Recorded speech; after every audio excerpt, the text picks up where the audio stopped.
بسم اللہ الرحمن الرحیم۔ السلام علیکم ورحمۃ اللہ وبرکاتہ۔ ناظرین، حکیم حافظ محمد ویس باسی آپ کی خدمت میں حاضر ہوں۔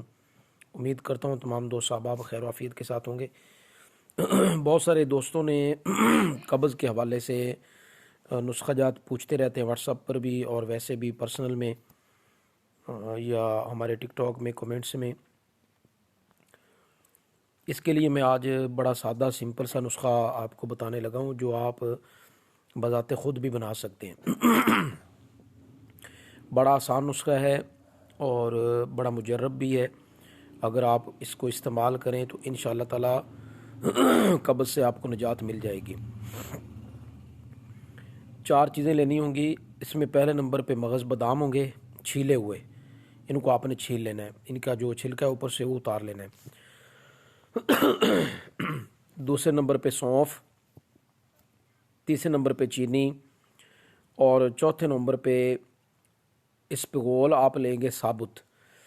اب بعض اوقات چھلکا ہوتا ہے، یہ چھلکا آپ نے نہیں لینا، ثابت اسپغول لینا ہے۔ اب یہ تمام چیزیں ہم وزن ہوں گی۔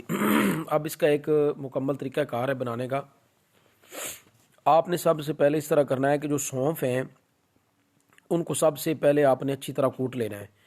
جب یہ بالکل ان کا پاؤڈر ہو جائے تو دوسرے نمبر پہ آپ اس میں چینی ملا کے اس کو کوٹ لیں اچھی طرح۔ جب یہ بھی صفوف ہو جائے تو تیسرے نمبر پہ آپ جو ہیں وہ بادام ڈالیں اور ان کو اچھی طریقے سے کوٹ لیں۔ جب یہ ساری چیزیں بالکل پاؤڈر ہو جائیں تو جو سالم اسپغول ہوگا اس کو بغیر کوٹے ہی آپ شامل کر لیں گے، بغیر کوٹے۔